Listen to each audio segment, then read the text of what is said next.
Praise the Lord. Isang magandang gabi po sa ating pong lahat, sa lahat po ng nakikinig, sa lahat po ng nandirito. Magandang gabi po. At kami po ay patuloy na nagpapasalamat sa walang sawang pakikinig ng bawat isa po sa atin at pagsusupport dito po sa programang ito. Tayo po ay manalangin.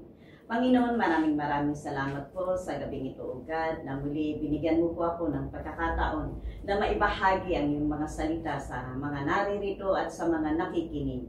Dalangin ko nga po, O Diyos, na ikaw ang mangusap sa buhay ng bawat isa po sa amin at ikaw, Panginoon, ang magbigay ng malawak at malalim na pangunawa sa mga salita mong aming mapapakinggan sa gabing ito. Dalangin ko rin, Panginoon, na ikaw at ikaw lamang po ang maitaas ng bawat isa po sa amin at nawa, O God, ang mga salitang ito ay amin pong maipasamuhay in the mighty name of Jesus. None of me, O God, but more of you. In Jesus' mighty name we pray. Amen. Praise God! Sa gabing ito po, ang ating pong mapapakinggan, ang ating pong pag-aaralan, ay isa pong talinhaga ng ating pong Panginoong Hesus na kung saan ay ibinigay niya po sa kanya pong mga tagasunod noong pong panahon niya. Ito po ay ating mababasa in the book of Luke, chapter 12, verses 13 to 21. Sa talinhagang ito po, marami po tayong matututunan at ating pong malalaman kung bakit ang mayamang ito ay tinawag na hangal ng ating pong Panginoon. Ating pong basahin ang kanya pong mga salita. Ang sabi po dito, "Someone in the crowd said to him, 'Teacher, tell my brother to divide the inheritance with me.' Jesus replied, 'Man, who appointed me a judge or an arbiter between you?' Then he said to them, 'Watch out, be on your guard against all kinds of greed. Life does not consist in abundance of possessions.' And he told them this parable. The ground of a certain rich man yielded an abundant harvest. He thought to himself, 'What shall I do? I have no place to store my crops.' Then he said, 'This is what I'll do. I will tear down my barns and build bigger ones, and there I will store my surplus grain. And I'll say to myself, you have plenty of grain laid up for many years. Take life easy, eat, drink, and be merry.'" Verse 20, ang sabi po ng Panginoon, "But God said to him, 'You fool, this very night your life will be demanded from you. Then who will get what you have prepared for yourself? This is how it will be, whoever stores up things for themselves, but is not rich toward God." Ayan po ang salita ng Panginoon sa gabing ito at sa talinghagang ito po na ibinigay ng Panginoon sa kanya pong mga tagasunod nung panahon niya na siya po'y nagtuturo, makikita po natin dito in verse 15 na binigyan na po ng Panginoong Hesus ang mga nakikinig sa kanya noon at maging sa atin po sa gabing ito na maging mapagmasid po tayo. Watch out kasi kailangan po nating bantayan ang ating mga sarili sa iba't ibang uri ng kasakiman. Masakit po na pakinggan sa Tagalog, kasakiman po ay greed in English. At dahil sinabi po ng Panginoong Hesus na ang buhay daw po ng bawat isa sa atin does not consist in abundance of possessions. Kahit na po anong dami ng ating pong ari-arian sa mundong ating ginagalawan, hindi pa rin po ito ang makapagbibigay sa atin ng kaligayahang hinahanap ng bawat isa po sa ating sa buhay ng isang tao. Amen? At ibinigay niya po ang halimbawa na ito. Ito po ay napakagandang talinhaga at isang pong babala o isa pong warning sa bawat isa po sa atin, most especially po sa ating pong mga Kristiyano. Kasi ito pong mayaman na po siya eh. Pero pinagpala pa rin po siya ng Panginoon dahil yung pong kanyang bukid ay umani ng sobra-sobra, siksik-liglig, umaapaw, na pagpapala po ang natanggap po ng mayamang ito. Na kung saan nagkaroon po siya ng napakagandang problema. Sabi niya po nung siya po ay umani ng laki o napakasaganang ani, sabi niya po in verse 17, he thought to himself, what shall I do? Ang ganda po ng problema niya, di po ba? So, nandun po yung hindi niya na po alam kung saan po niya, kung ano po yung kanyang gagawin. At nandito po na mababasa po natin ang ating pong, ang kanya pong mga plano doon po sa kanyang ani na napakasagana. But then, bakit po siya tinawag na hangal ng ating Panginoon? Ayun po yung ating tingnan. Kasi ang unang-unang makikita po natin dito ay ang mayamang ito ay nakalimot po na magbigay ng papuri sa Panginoon. He failed to give glory to God, na kung saan ay siya pong nagbigay ng biyaya na kanya pong natanggap. Siya pong nagbigay ng masaganang ani sa kanya pong bukirin. Ang sabi po ng salita ng Diyos, di po ba? In everything, whether we eat or drink, do it for the glory of God, di po ba? So, ang tao po, nature po ng tao sometimes, kung nagkakaroon po ng kasaganaan, nakakalimot po talaga na magbigay papuri sa ating pong Panginoon. Nakakalimot po sila dahil ang akala nila, because of their hard work sa mga nagiging successful po in business, sa career, minsan nakakalimutan po ng tao na magbigay papuri sa Panginoon. At iyan po kung bakit tinawag na hangal ng Panginoon ang mayamang ito is because he failed to give glory to God. Yun po yung unang-unang hindi po natin makikita na ginawa niya. Kasi ang sabi po niya, he thought, sabi po niya, nasa isip po niya ang yung pong mga plano niya. Di po ba, he thought to himself, what shall I do? Yung po agad problema ng kung saan niya ilalagay yung masagana niyang ani ang pumasok sa isipan niya. Hindi po yung magbigay ng papuri sa Panginoon. Pangalawa po na makikita po natin dito, nakalimutan po niyang magpasalamat.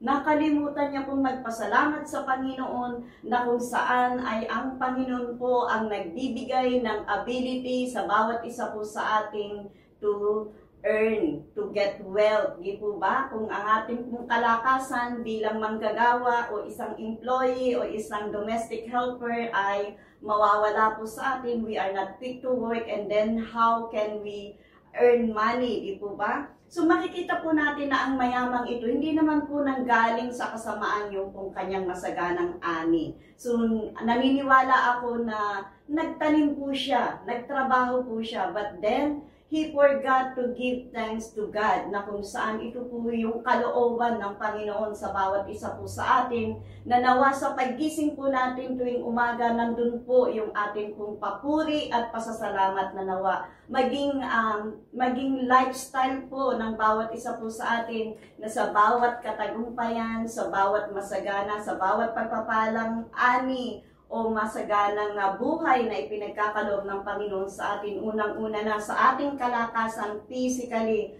na ipinagkakaloob ng Panginoon, dapat nandun po yung papuri at pasasalamat natin sa Kanya. Amen? So yun po yung mga nakalimutan. Pangalawang nakalimutan ng mayamang ito, yung pong hindi po siya nagpasalamat sa Panginoon, kundi ang nasa isip po niya saan po, ano po ang gagawin niya sa masaganang ani na kanya pong natanggap. Instead of giving thanks to God, sabi ng Panginoon, in every circumstances, di po ba, magpasalamat tayo sa Kanya, masagana o hindi man masagana ang buhay, meron tayo, o ang sitwasyon meron tayo, kalooban po ng Panginoon, at ine-expect po ng Panginoon ang pasasalamat na nagmumula sa ating puso. Kahit naman sino, di po ba, tayong mga tao, sa pagsisilbi natin sa ating mga among pinagsisilbihan, di po ba, napakasarap pakinggan ang thank you kung tayo kung minsan ay nakakarinig ng pasasalamat sa mga ating pong mga service, di po ba, nakakagaan po yan ng pakiramdam. How much more ang ating pong amang nasa langit na siyang nagbigay ng lahat-lahat sa atin. Ang lahat ng mayroon po tayo ay galing sa Panginoon, at tayo po ay ginawa lamang katiwala maging ng buhay na mayroon po tayo. Sa paggising po natin sa umaga at may hininga, may bagong buhay, ano po ba yung unang-unang pumapasok sa ating isip? Kagaya din ba tayo ng mayamang ito, na isang hangal na wala ni anumang pasasalamat sa Panginoon. Dapat po maging lifestyle po natin ang magbigay ng papuri at pasasalamat sa Panginoon sa hangin. Hindi pa po natin binabayaran ang ating pong oxygen, di po ba?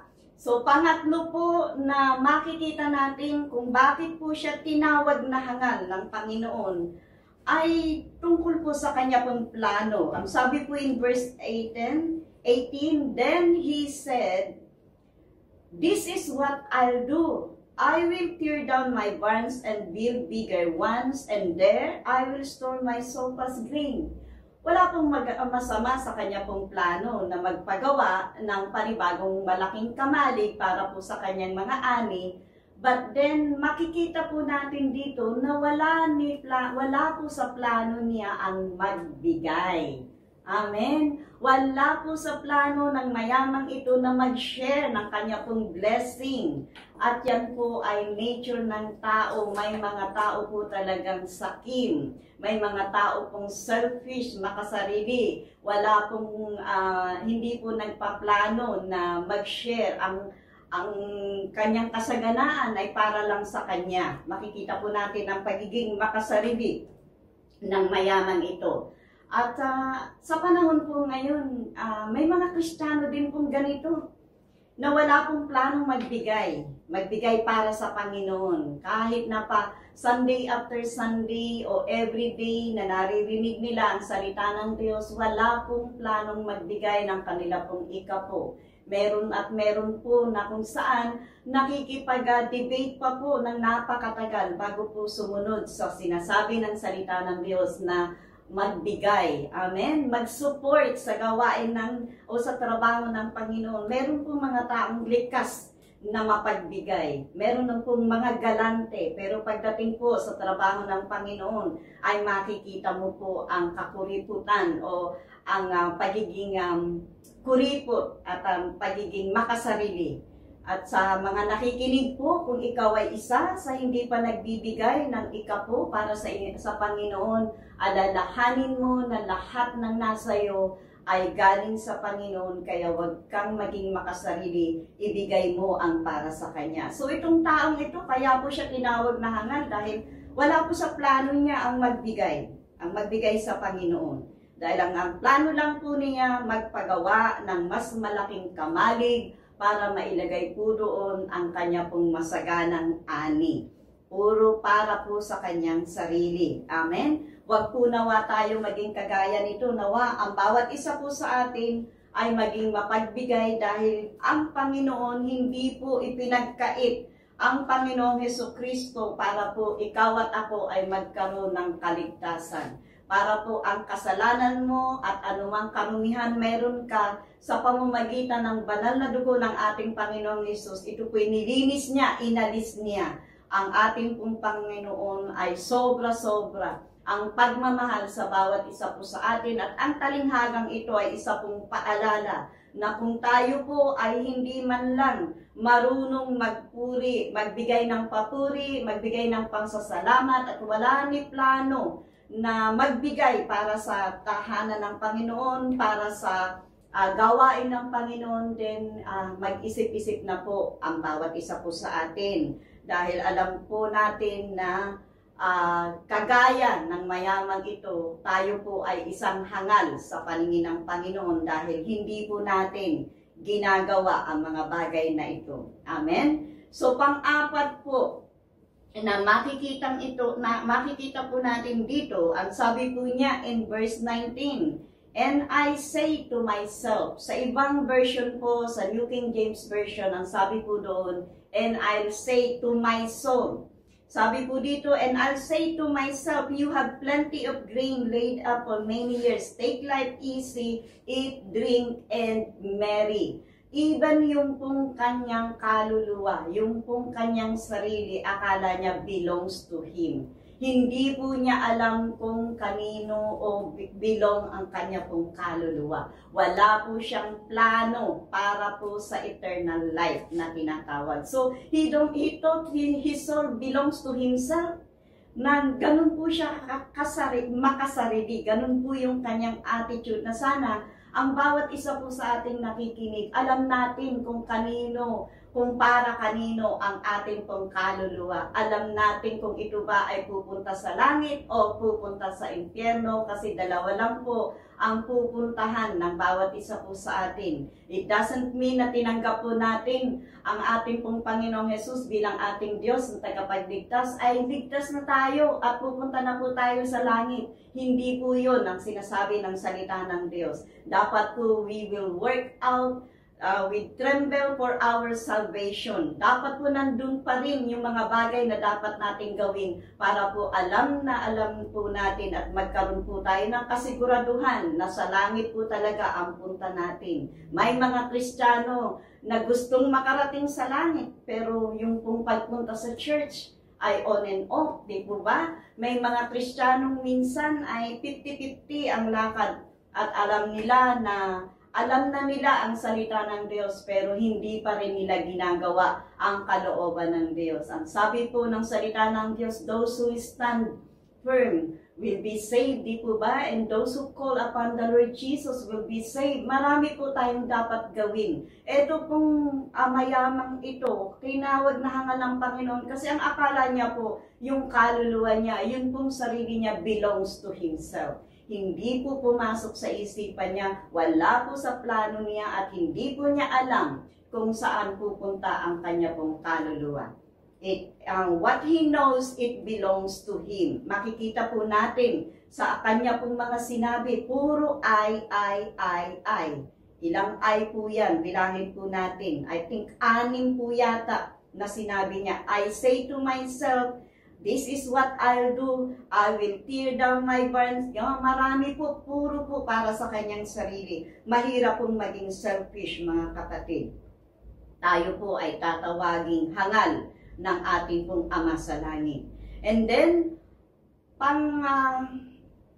panglima po na yata. Una po ay nakalimutan niya po na magbigay ng papuri sa Panginoon. Pangalawa, nakalimutan din po niya na magpasalamat. Pangatlo, wala po siyang planong magbigay. Pang-apat, hindi po niya alam kung saan pupunta at ang akala po niya ang kanyang kaluluwa ay belong to him. At ang panglima po na makikita po natin dito, wala po siyang plano para sa eternal life na sinatawag. Amen? Kasi ang sabi po niya, and I'll say to myself, you have plenty of grain laid up for many years, take life easy, eat, drink, and marry. So, akala po niya walang katapusan yung buhay niya.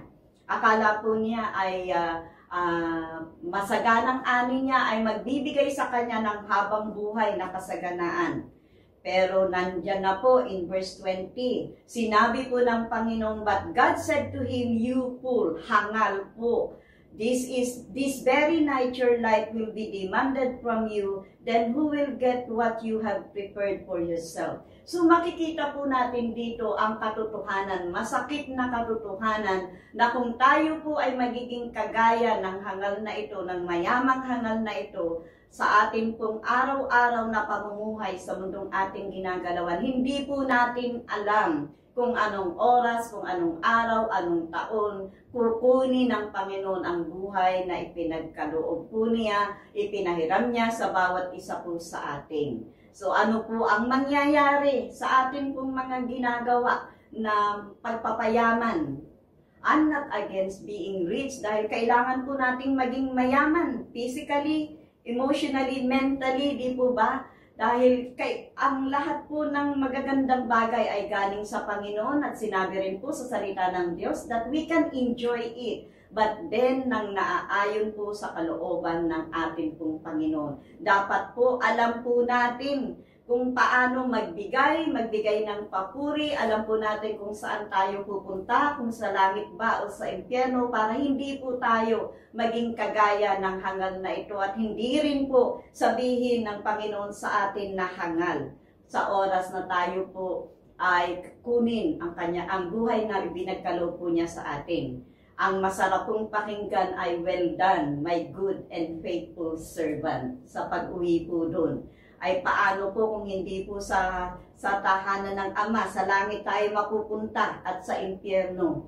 Hindi po natin alam kung kailan, kung saan at kung paano kukunin ng Panginoon ang buhay na meron tayo. Kaya po, sana ang mga nakita po natin sa mayamang hangal na ito, kung meron man po sa atin, sa mga nakikinig ngayon na nandito ka sa sitwasyong kagaya ng mayamang hangal na ito, hindi pa huli ang lahat para ayusin ang buhay na mayroon po tayo. Amen? Sabi po in verse 21, this is how it will be with whoever stores up things for themselves but is not rich toward God. So makikita po natin sa naging attitude po ng hangal na ito, sa kanya pong masaganang ani ay hindi po siya mayaman sa paningin ng Panginoon. Kung nais po ng bawat isa po sa atin na maging mayaman sa paningin ng Panginoon, alam na po ng bawat isa po sa atin ang ating pong dapat gawin. Sa pamamagitan ng talinghagang ito, maging mapagmatsyag po tayo, kagaya ng sinabi ng Panginoon in verse 15, na magkaroon po tayo ng mahigpit na pagbabantay sa ating pong mga sarili. Sometimes hindi po natin namamalayan kahit na po tayo ay Kristiyano na o mananampalataya na ni Kristo, na nagiging madamot po tayo sa mga exhortation, nagkakaroon po tayo ng complaining spirit instead na tayo po ay maging excited to be the part of those na sinasabi po sa mga exhortation, sa pagsusupport po ng mga trabaho ng Panginoon sa kanyang mga lingkod. Ay wag po nawa tayong maging hangal na kagaya ng mayamang ito. Ang sabi po ng Panginoon na ang buhay daw po natin, life does not consist in an abundance of possessions. At meron din po na sinabi ang Panginoon in Matthew chapter 16 verse 26, sabi po doon, what profit is it to man if he gains the whole world and loses his own soul? Or what will a man give in exchange for his soul? Yan po ay isang paalala, isang babala na kung saan dapat po maging mapagmatsyag po tayo. Huwag po tayong maging hangal sa Panginoon, sa paningin ng Panginoon, bagkus maging ano po tayo, maging rich toward God. Sa gabing ito, yan po ay isang mahalagang paalala sa bawat isa pong nakikinig sa atin, sa mga narito, na nawa ay mayroon po tayong natutunan sa naging attitude po ng mayamang hangal na ito sa masaganang ani na ipinagkaloob ng Panginoon. Sa bawat achievement po natin, sa bawat ginagawa po natin, let's do it for the glory of God. At huwag po tayong makalimot na magpasalamat sa araw-araw, ano man ang sitwasyon ng bawat isa po sa atin, maging surplus man ang ating pong sitwasyon, o financially, you are in good terms, mayaman ka sa lahat ng bagay, then let's give thanks to God at matutunan po natin ibigay at ang nararapat para po sa Panginoon. Nawa ang bawat isa po sa atin, alam natin kung saan tayo pupunta, kung sa langit ba o sa impyerno. Nawa nga rin ng bawat isa po sa atin ng ating kaluluwa ay mapunta sa langit, upang sa ganun, hindi po hangal ang sabihin ng Panginoon sa atin, kundi well done, my good and faithful servant. Nawa po ang plano po natin for eternal life, we will work out our salvation with fear and trembling, upang sa ganun po, lahat po ng atin pong gagawin ay maging rich po tayo toward God. Yan lang po sa gabing ito, at maraming salamat po sa pakikinig nyo. Tayo po ay manalangin. Salamat, Panginoon, sa mga salita mo na amin pong napakinggan sa gabing ito.